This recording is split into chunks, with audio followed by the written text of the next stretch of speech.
Mes clés pour enseigner le climat et la biodiversité. Le changement climatique, la perte de biodiversité et les multiples pollutions sont des défis majeurs de notre époque. Face à cette réalité, l'éducation joue un rôle fondamental. Elle permet aux jeunes générations de comprendre les enjeux associés, d'en mesurer les impacts et d'acquérir les compétences nécessaires pour agir en citoyen éclairé et responsable. Mais comment éduquer au climat et à la biodiversité ? Le parcours des notions sur le climat et la biodiversité du CESEN vise à aider les professeurs. De nombreuses notions ou attitudes peuvent être construites dès la maternelle. Le chaud et le froid, la décision collective d'ouvrir ou de fermer la fenêtre, la joie de faire une activité dehors, etc. La recherche scientifique et le parcours des notions du CESEN montrent comment les savoirs, savoir-être et savoir-faire, à maîtriser en fin de terminale, se construisent à l'école, au collège et au lycée, de façon spiralaire. Parcours d'apprentissage dans lequel une même notion est étudiée à différents moments, dans plusieurs contextes et avec des niveaux de difficulté différents. Il souligne aussi de nombreux points de vigilance qui doivent faire partie de la boussole des équipes éducatives, afin d'éviter que certaines notions mal acquises mettent en difficulté les élèves dans les niveaux suivants. Il insiste sur l'importance de créer une culture commune au sein de l'école, pour garantir une progression cohérente des apprentissages. Le parcours propose une organisation claire des notions scientifiques essentielles. Observer le monde à partir de l'expérience du réel. Se représenter le système Terre scientifiquement. Percevoir le changement. Agir face au changement. L'objectif est de fournir aux enseignants des repères méthodologiques et pédagogiques qui se construisent de façon spiralaire, en mettant l'accent sur des éléments incontournables à mobiliser et à travailler en classe. Savoirs généraux. Comment bien distinguer les échelles de temps et d'espace. Comprendre les notions de flux et de stock. Savoir-être. Par exemple, apprendre à coopérer et à collaborer. Développer une pensée critique. Savoir-faire. Par exemple, observer et mesurer des données. Avoir une démarche scientifique.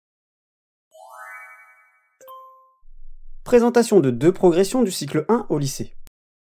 Une progression sur la biodiversité et une autre sur le climat sont disponibles sur le site du CESEN, en version interactive, du cycle 1 au lycée.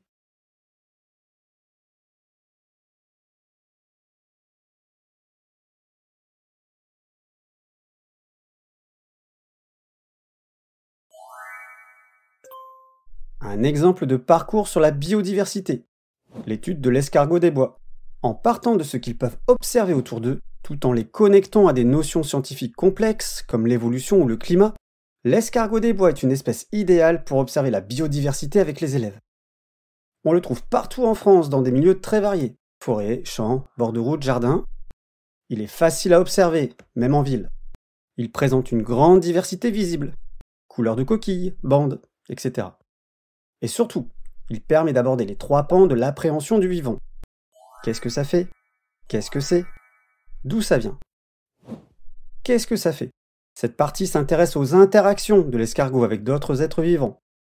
On découvre ce qu'il mange, qui l'attaque, où il vit, et avec qui il partage son chez lui, c'est-à-dire son écosystème. Observer ses prédateurs, grives, carabes, hérissons, etc. à partir du cycle 2. Cela permet de construire avec les élèves un réseau d'interaction et d'aborder la notion d'écosystème. Qu'est-ce que c'est ? On regarde comment il est fait, on apprend le nom de ses parties, et on le compare à d'autres animaux, et on apprend à les classer. Observer et nommer l'anatomie de l'escargot, la coquille, les tentacules, le pied, à partir du cycle 2. Le classer avec d'autres animaux, par tri, à partir du cycle 2. Par clé de détermination, à partir du cycle 3. Par classification, à partir du cycle 3. Comprendre la notion d'espèce et même de fossile à partir du cycle 3. D'où ça vient ? On regarde pourquoi certains escargots ont des coquilles jaunes, d'autres brunes, comment ils font des bébés, et comment les plus aptes survivent. Observer. L'espèce se prête facilement à l'observation à partir du cycle 1. Étudier la variation. Les coquilles sont de couleurs différentes à partir du cycle 2. Comprendre la reproduction au cycle 2 et 3. Apprendre la sélection naturelle, à partir du cycle 4. Les escargots jaunes survivent mieux en ville, car ils résistent mieux à la chaleur, mais ils sont plus repérés par les oiseaux. Voir la parenté entre espèces, avec la généalogie et la phylogénie. Ces pistes peuvent être enrichies par diverses activités pédagogiques comme organiser une sortie sur le terrain pour observer les escargots et leur environnement, participer à des projets de sciences participatives, par exemple l'opération escargot de Viginature, faire un élevage d'escargots en classe, comme les petits gris, pour découvrir d'autres espèces, une rencontre avec des acteurs locaux de la protection de la biodiversité, travailler sur documents pour examiner comment le réchauffement influe sur les populations d'escargots. En conclusion, l'éducation au climat et à la biodiversité commence dès la maternelle et fait appel à l'ensemble des disciplines tout au long de la scolarité. C'est un levier puissant pour renforcer l'engagement civique et pour développer l'engagement et la confiance des jeunes dans leur capacité à agir. Elle demande un accès généralisé à des ressources pédagogiques et des outils gratuits et adaptés au contexte local. Une formation systématique des enseignants, afin que tous puissent intégrer ces enjeux dans leur enseignement. Et un cadre institutionnel propice. L'éducation au climat et à la biodiversité constitue une opportunité d'associer les familles pour minimiser les dissonances cognitives que les jeunes pourraient ressentir entre l'école et leur environnement familial.